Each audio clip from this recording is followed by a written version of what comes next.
Debretsion Gebremichael, bonjour. Hello. Presque 2 ans après l'accord de paix, où en est son application? Les progrès ont l'air très lents. Yes.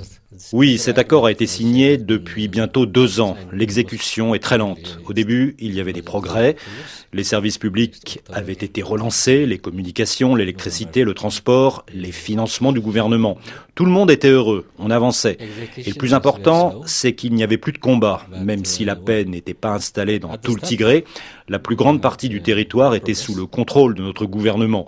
Mais après un temps, les progrès ont ralenti. Le plus gros problème, c'est la présence au Tigré de génocidaires. Ils ne sont pas partis. Il y a eu Pretoria, accord auquel s'est rajoutée la déclaration de Nairobi il y a quelques mois. Il était prévu qu'une fois la remise de nos armes lourdes terminée, le retrait des troupes serait réalisé en même temps.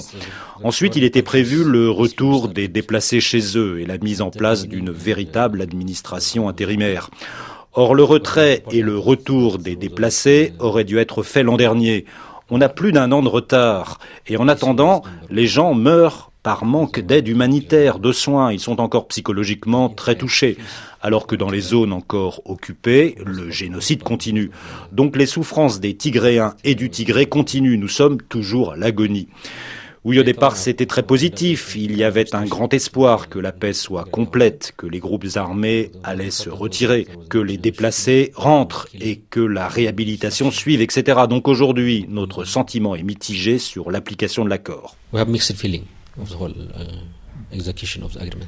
Pourquoi, selon vous, cet accord met tant de temps à être appliqué? Certains parlent d'un manque de volonté politique. Yes, it is, because if you go back, to the Pretoria agreement. Absolument, parce que l'accord dit bien que la responsabilité de ces étapes largement retardées repose sur le gouvernement fédéral. C'est Addis Abeba qui doit réaliser le retrait des forces Amhara et érythréennes. Les Amhara font partie du gouvernement, les Érythréens font partie d'une alliance avec le pouvoir fédéral. Donc c'est lui qui est responsable, c'est lui qui doit dire aux Érythréens et aux Amhara de rentrer chez eux. Go back home. Pensez-vous que cette inaction est volontaire de la part d'Addis Abeba, comme si le pouvoir fédéral voulait s'en prendre de nouveau au Tigré, ou bien est-ce de la simple lenteur administrative par exemple? Il y aura toujours des problèmes administratifs dans l'application de l'accord, mais là, ça va plus loin, c'est un choix politique.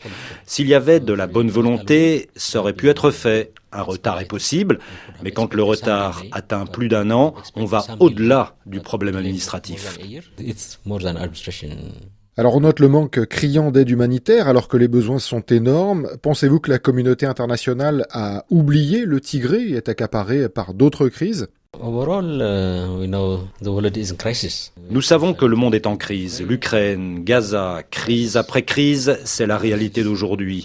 Quant au Tigré, ce que nous avons obtenu pour aider à la reconstruction est une infime partie de ce qui a été donné à l'Ukraine. Ce qui compte, c'est l'attention qu'obtient une crise. Et c'est le cas pour le Tigré, où je vois un manque de volonté politique. Quand la guerre était en cours, la communauté internationale surveillait de près. Le Conseil de sécurité était très occupé avec ce conflit. Mais dès qu'un semblant de paix est arrivé, l'attention s'est portée ailleurs. Nous n'étions plus une priorité. Et aujourd'hui, il y a un manque de bonne volonté. Le gouvernement fédéral ne pousse pas non plus, donc c'est une combinaison des deux. Qui devrait supporter l'essentiel du soutien? Les destructions sont massives, le pouvoir tigréen n'a pas les moyens de reconstruire. Là, nous sommes dans une question de responsabilité de ce qui s'est passé. Selon nous, une institution internationale devrait gérer la reconstruction. Les crimes sont internationaux et nous avons besoin d'acteurs internationaux comme l'ONU. La responsabilité de ce qui s'est passé au Tigré doit être prise en compte. Mais là, nous sommes dans une situation d'urgence. Que ce soit l'aide humanitaire, le retour des déplacés, ils ont besoin de retrouver leur maison. Sauf que la plupart ont été détruites ou sont occupées. Il y a besoin de reconstruction. Ces gens ont besoin de soutien financier pour pouvoir cultiver. Ils ont besoin d'une aide pour reprendre leur vie. Quant aux destructions, aux pertes, la responsabilité repose d'abord sur le gouvernement fédéral. Il y a d'autres acteurs, comme l'Érythrée, qui ont aussi leur part. Donc le gouvernement fédéral est le premier à devoir nous soutenir. Mais cela devrait se faire dans un second temps, après une enquête globale par des agences internationales. En attendant, nous avons besoin de soutien du fédéral et de l'international. Yes, we need still support, federal as well as the international community. À propos des déplacés, en mai, le général Tadesse Ourédé, vice-président de l'administration du Tigré, avait annoncé que les déplacés seraient rentrés chez eux pour le 7 juillet. Cette date n'est pas respectée. No, it's already delayed, Le processus a déjà du retard. On parlait de l'exécution de l'accord de Pretoria, ça fait partie du problème. Pour les déplacés, nous sommes dans un programme conjoint avec le gouvernement fédéral. Ce n'est pas le pouvoir tigréen qui gère cela seul. Mais pour l'exécution, il y a eu tellement de retard, d'obstacles, donc ce n'est pas encore une réalité, mais ça va devoir se faire. So, yes, it's not real, but it should happen. Quelles mesures urgentes doivent être prises pour permettre le retour des déplacés et qui devrait sécuriser les zones de leur retour? L'armée fédérale, les forces tigréennes? We have different views. Là-dessus, les vues sont différentes. Pour nous, la sécurité doit être assurée par nos forces. La responsabilité globale doit être donnée à l'administration provisoire du Tigré et son armée si nécessaire. Pour nous, c'est prévu dans la Constitution, dans la page 1 de l'accord de paix. Il est dit que toutes les résolutions doivent être en accord avec la Constitution. Donc là-dessus, le texte fondamental dit bien que c'est le Tigré qui gère sa sécurité. Mais le pouvoir fédéral a un point de vue différent. Il dit que la sécurité dépend de lui. Mais pour nous, c'est clair. Le Tigré doit être responsable de la sécurité sur son sol. But our review is very clear. It should be under Tigray. Qu'en est-il des mesures urgentes à prendre pour le retour des déplacés?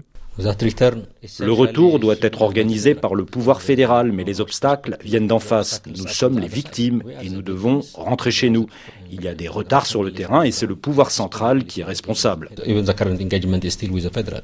Les Amaras n'ont pas envie de partir? The Amhara should get out of this context. Les Amaras doivent sortir de ce contexte. C'est un accord avec le fédéral, donc nous ne souhaitons pas que les Amaras s'en mêlent. Mais pourtant, ils s'impliquent, ce qui n'est pas correct. D'abord, ils ne devraient pas être sur ces terres. Ce territoire appartient aux Tigrés, mais les Amaras font obstacle. Ce point doit être géré par le pouvoir central parce que notre compromis est avec lui, pas avec les Amaras. Our engagement is federal, not with Amhara. L'accord prévoyait que les combattants tigréens remettent toutes leurs armes et s'intègrent dans un programme de DDR. Il y a quelques mois, les autorités régionales avaient annoncé que 250 000 hommes détenaient toujours des armes. Certains pourraient accuser les Tigréens d'un manque de volonté. Well, no, we don't have any. Non, nous n'avons pas de manque de volonté concernant la démobilisation de nos hommes. Ça fait partie de l'accord. Mais on ne peut pas analyser le DDR seul. D'abord, il faut un retrait total des forces qui occupent le Tigré. Or, ce n'est pas encore le cas. Le DDR ne peut pas être fait avant cela. Sur les armes, nous avons rendu les plus lourdes. Ça a même été fait plus tôt qu'attendu. Nous avons agi vite en espérant que le retrait se ferait également rapidement. Mais ça n'a pas été le cas. Donc, dans ce cas, vous ne pouvez pas avoir de DDR. Sans retrait total, pas de DDR. Et dans les faits, nous avons démobilisé nous-mêmes en dehors du processus formel de DDR, puisque nous n'avons plus besoin d'autant de combattants. Plus de 100 000 hommes sont rentrés chez eux. Ensuite, il y a des problèmes logistiques et autres qui représentent un énorme poids pour nous. Or, nous ne recevons pas assez de soutien d'Addis Abeba, alors qu'un soutien logistique était prévu jusqu'à ce que le DDR commence. Nous ne disons pas que nous allons redéployer nos forces, non. Nous avons accepté de les démobiliser, mais d'abord, le retrait doit être complet. The withdrawal must be completed, but still until then, we said, okay. Donc le DDR n'aura pas lieu tant que les Amaras et les Érythréens seront encore au Tigré. It cannot be done. Oui, ça ne peut pas se faire. Et même après leur retrait, il faut un certain temps. Un DDR ne se réalise pas en un jour. Redéployer plus de 200 000 combattants demande des milliards d'investissements. Il faut des programmes, des formations. Tellement d'étapes sont nécessaires, donc il faudra du temps. Nous sommes d'accord avec le principe de DDR, mais il se fera après le retrait complet. Il faudra aussi examiner la question de la sécurité sur le terrain. On ne peut pas renvoyer tout le monde chez soi. Nous ne savons pas encore combien, mais nous aurons besoin d'hommes pour sécuriser le territoire. Mais ça se fera selon l'accord signé avec Addis Abeba et peut-être avec l'aide de l'Union africaine. Ce sera dans le cadre d'un accord international. Donc, nous sommes prêts, nous sommes mobilisés, mais il faut que ces conditions soient remplies. But you still need all these requirements to be fulfilled. Le problème, c'est que l'Érythrée n'est pas signataire de l'accord de Pretoria. Or, ses soldats occupent toujours le nord du Tigré, disant que cette zone leur appartient. Although they are not signatories of this Pretoria agreement. Ils ne sont pas signataires, mais ce sont les alliés du gouvernement fédéral. Donc c'est une responsabilité d'Addis Abeba, parce que c'est à son invitation que les Érythréens sont intervenus. Donc c'est au pouvoir central de leur dire de partir. Mais comme ce sont leurs alliés, Addis reste silencieux. À cause du poids du passé, ils sont silencieux. Nous devons pousser le pouvoir central qui doit pousser les Érythréens à se retirer. And the federal has to push the Eritreans to withdraw. Pensez-vous que le pouvoir central ne veut pas que les Érythréens rentrent chez eux, ou pensez-vous qu'Abiy Ahmed n'a plus aucune influence sur le président érythréen Isaias Afewerki? Well, I will not say he has Je ne pense pas qu'il ait perdu toute son influence. Ils étaient alliés. C'est vrai qu'ils ont des problèmes aujourd'hui, des frictions, mais ils n'ont pas rompu les liens. Ils ont gardé des relations, ils ont des liens diplomatiques. La compagnie Ethiopian Airlines effectue des liaisons. Donc je ne pense pas qu'ils soient revenus à l'époque où il n'y avait aucune communication. Ils peuvent se contacter. Donc là encore, c'est un manque de bonne volonté, de volonté politique. Addis veut que les Érythréens soient là. Ils estiment que ce point est secondaire, alors que pour nous, il est prioritaire. Parce que le Tigré est toujours occupé, les Tigréens souffrent et ils doivent être libérés de cette agression étrangère. Donc nous poussons la communauté internationale à nous soutenir. Les agresseurs sont là. Même si le pouvoir fédéral ne les pousse pas, nous le faisons. La communauté internationale doit intervenir pour leur dire de partir. Un problème central actuellement, c'est celui de la justice. La commission sur le génocide devrait produire son rapport d'ici 4 ou 5 mois. Son président Yeman Zeraï affirme qu'il y a de forts soupçons de génocide. Est-ce que c'est votre perception également ? Pour qu'il y ait génocide, il faut une intention. Le monde est témoin des génocides commis en Ukraine ou à Gaza, dont nous connaissons l'étendue des crimes. Je ne veux pas faire de comparaison, mais nous avons eu le plus de victimes ici. Pendant 2 ans, ils ont tout détruit, dans les villes, les villages, les industries, les fermes, les récoltes. Donc c'était une destruction totale. Nous avons les données, nous n'avons même pas besoin de ces destructions pour dire que c'était un génocide. L'intention était là de toute façon, et pas d'un seul pays, mais de l'Érythrée et d'autres régions du pays impliqué. Et ils l'ont annoncé clairement, nous sommes là pour détruire le Tigré. La commission génocide dit que tous les criminels doivent être jugés, y compris le président érythréen Isaias Afewerki et le premier ministre éthiopien Abiy Ahmed, avec qui vous avez pourtant signé la paix. Doivent-ils passer devant la justice ? Les auteurs doivent être tenus pour responsables. Cela peut concerner le Premier ministre, le président érythréen. Cela dépendra de qui est responsable de quoi. Donc les poursuites peuvent concerner n'importe qui. Moi, je ne peux pas dire qui a commis tel ou tel crime. Cela doit être déterminé par une mission internationale. Mais mon avis est que oui, ils doivent être poursuivis car ce sont les leaders, ce sont les donneurs d'ordre. Certains craignent que de hauts responsables, notamment, pourraient échapper aux poursuites afin de maintenir la paix et que la politique pourrait tenter d'influencer le rapport de la commission génocide. Est-ce que vous avez cette crainte ? Pour l'instant, je ne suis pas inquiet par l'influence politique car aucune procédure n'a commencé. Mon inquiétude, c'est qu'une enquête menée par une entité internationale doit être faite et il faudra respecter son résultat. Or, pour l'instant, il n'y a aucune action internationale. Il y a bien quelques recherches ici et là, mais nous avons besoin d'une action formelle adoubée par l'ONU pour découvrir la vérité sur le terrain. Ensuite, il faudra rendre des comptes. Donc, mon inquiétude, c'est que d'abord, il faut une institution, une agence qui produise un rapport complet sur les atrocités commises. Ces investigations doivent-elles inclure les TDF, car beaucoup accusent les forces tigrènes d'avoir aussi commis des crimes, notamment en région Afar, mais pas seulement. Selon moi, les TDF ne peuvent pas se rendre coupables d'un génocide, car les TDF sont le produit d'un génocide. Les TDF sont du côté des victimes pour protéger les Tigréens des génocidaires. Je suis un de leurs leaders, et nous n'avons eu aucune intention d'attaquer qui que ce soit, Amara ou autre, non. C'est vrai, je ne peux pas exclure des incidents puisque nous nous battions en région Afar et Amara, mais je ne peux pas croire qu'on ait commis des actes de génocide. Cependant, nous sommes ouverts à toute enquête et nous verrons le résultat. Donc il est possible que les TDF aient commis des crimes. Peut-être pas un génocide, mais des exactions sur le terrain contre les civils, ça reste une possibilité. Je ne pense pas que ce soit une possibilité, mais je suis ouvert à une enquête. En tout cas, nos forces sont incapables de commettre un génocide à cause de leur genèse.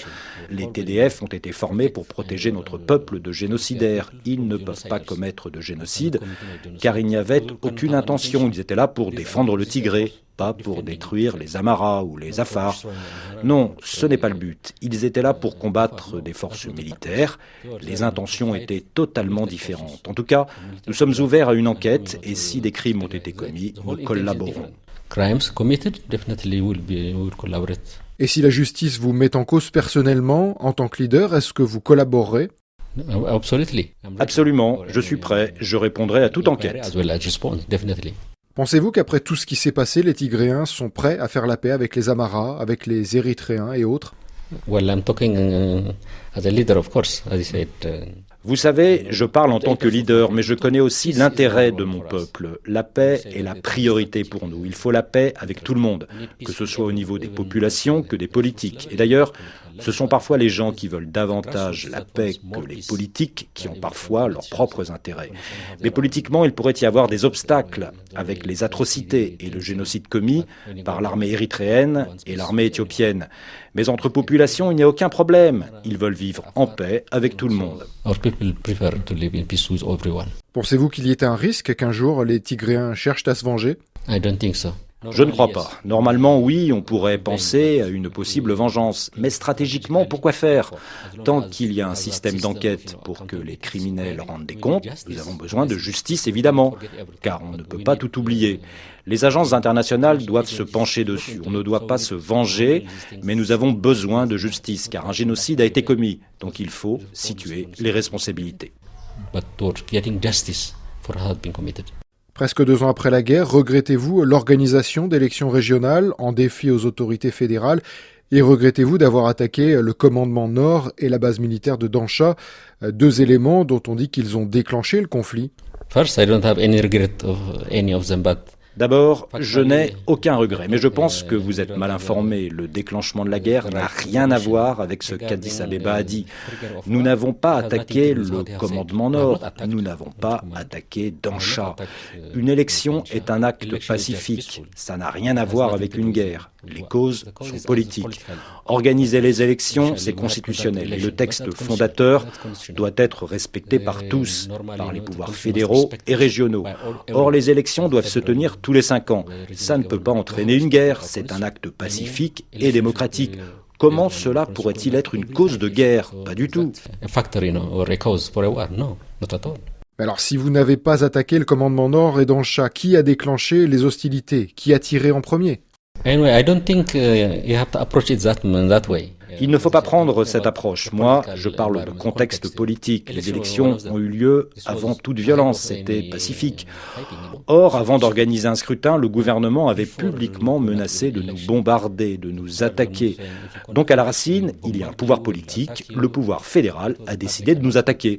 Je ne peux pas vous donner la preuve, car ces questions sont incluses dans l'accord de Pretoria. Nous devons en discuter dans le cadre du dialogue politique. La cause de la guerre sera discutée. Mais ce sont eux qui ont commencé. Nous avons toutes les preuves. Avant le commandement Nord, avant les élections, ils étaient en train de se préparer. Il y a eu le rapprochement avec l'Érythrée. Ça a été fait en amont, c'était une alliance pour attaquer le Tigré. Le Tigré était sous pression depuis des années, au moins 2 ou 3 ans. Des étudiants tigréens ont été tués dans différentes régions. Le Tigré était en état de siège. Politiquement, il y a eu des décisions pour écarter du pouvoir les Tigréens. Ce n'est pas un incident seul qui déclenche le conflit, il y a eu toute une escalade. Des unités ont été envoyées à notre aéroport pour tuer ou arrêter des gens. Sur ce point, nous avons limité les dégâts en leur disant de repartir. Donc il y a eu une escalade. La pression venait du gouvernement fédéral à cause de nos différences politiques. Après l'explosion de l'ancienne coalition EPRDF au pouvoir, le TPLF était seul. Les autres étaient alliés. Donc il faut voir l'ensemble du déroulement. Le déclenchement, ce n'est pas le commandement Nord ou une base. Ça, ce sont les incidents. Le contexte était très différent. Nous étions calmes, pacifiques, nous demandions que la Constitution soit respectée, que nos droits soient respecté en accord avec la Constitution. La crise durait plus de 2 ans, les combats sont arrivés à la fin et n'importe quel incident aurait pu le déclencher. Ce que vous me dites ne signifie pas que les TDF n'ont pas attaqué le commandement Nord ou Dansha. Ce que je veux vous dire, c'est que nous étions sur la défensive. Nous étions attaqués par les médias et autres actions. Militairement aussi, nous étions sur la défensive. Nous ne pouvions pas attaquer en premier parce que nous étions sous pression depuis 2 ans. Donc n'importe quoi aurait pu déclencher les hostilités. Dans le sud, dans la capitale Mekele, n'importe qui aurait pu lancer la guerre. Mais sur l'ensemble, nous étions sur la défensive. Une question au cœur de ce conflit, c'est la place et le poids des Tigréens dans la politique fédérale. Comment faire pour que l'environnement politique s'apaise désormais ? Pour l'instant, nous sommes liés avec le gouvernement fédéral par Pretoria. Nous n'avons aucun autre lien, même si nous sommes dans le même pays, que ce soit la gouvernance, le système politique. Nous n'y sommes pas intégrés. Chacun campe pour l'instant sur ses positions. Avec Pretoria, nous avons la paix. Nous allons devoir la rendre complète. Ensuite, il y aura la question de l'administration. Nous allons devoir organiser des élections pour être intégrés à l'ensemble du système. Sans cela, nous ne pouvons pas faire partie du Parlement, de l'exécutif, etc. Ces étapes doivent être franchies. Ensuite, il y a le dialogue politique. Nous l'avons commencé au niveau des partis, comme le TPLF et le Parti de la prospérité du Premier ministre Abiy Ahmed. Cela doit aussi continuer. Cela aidera peut-être pas pour une intégration complète, mais au moins pour un travail en harmonie avec le pouvoir central. Mais politiquement, nous ne pouvons pas nous unir. Nous avons notre vision, ils ont la leur. Mais notre système fédéral peut gérer ce genre de différences. On peut avoir diverses visions, différents partis. Nous avons la même histoire, mais nous ne sommes pas unis. Donc, nous pouvons avoir notre propre rôle en tant que TPLF au sein de la politique éthiopienne. Nous n'avons aucune obligation de nous unir. Du moment que nous acceptons de vivre en paix, nous pouvons le faire avec 2 partis différents. C'est comme ça que je vois les choses. Mais le plus important aujourd'hui, c'est l'application de l'accord de Pretoria et la restauration de la Constitution.